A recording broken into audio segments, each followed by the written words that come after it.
It's an honour and a pleasure to be announcing the first of this year's winners of the Saltire Society's Fletcher of Saltoun Awards. Lesley Riddoch, mother from Wick, father from Banffshire. Born in Wolverhampton, grew up in Belfast. Moved to Glasgow, aged 13. Attended Oxford University and became president of the Students' Union. Then seemingly needed to add Wales to her list of been theres, did a postgraduate course at Cardiff University.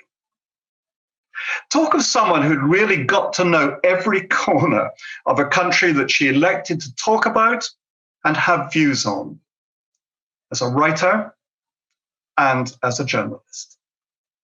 Experience, knowledge, vision, foresight, the ability to see everything from outside the box and to feed into debate and discussions at each and every level throughout Scotland, her anchor now firmly rooted in the Kingdom of Fife, and aided by television, radio, newspapers, and 4 books across the UK and the seas that surround it.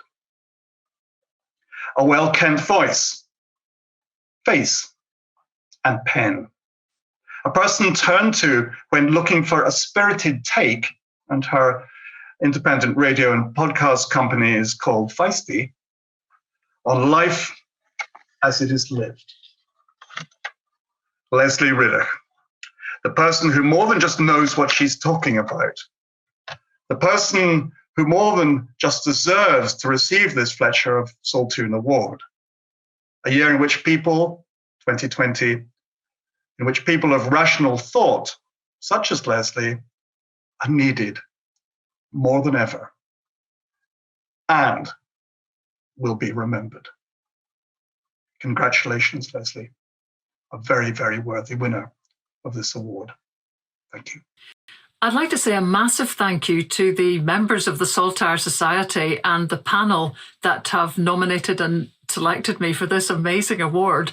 It's come completely out of the blue and at a great time, actually, when the COVID crisis has left us all a bit isolated and maybe a bit down. So this has really bucked me up.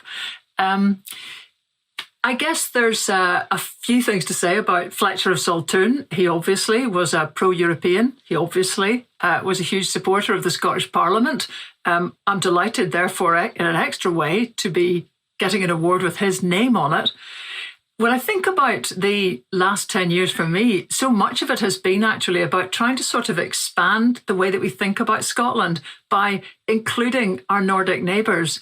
They are hugely successful in so many ways, and small countries like us with a lot more control.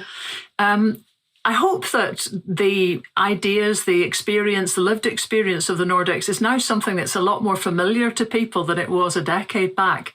And I'd love to thank the other volunteers on the Nordic Horizons team for contributing to that with 60 meetings that we've organised in that decade, with some funding from the Scottish Government for the speaker's expenses, but really months, probably person years of voluntary effort going into making those meetings a success. What's coming up for me? It's been a bit like Hutt's County with a book I've just published that tries to trace a hidden history that really hasn't been to the fore about working class access to the countryside. And I'm about to finish a film I started before lockdown about Estonia. That'll be done in a specially socially distanced way, of course, because of lockdown. But that's what's to come. What I've got now is just this fabulous award and a great feeling of pride, actually, because of this recognition by my own folk.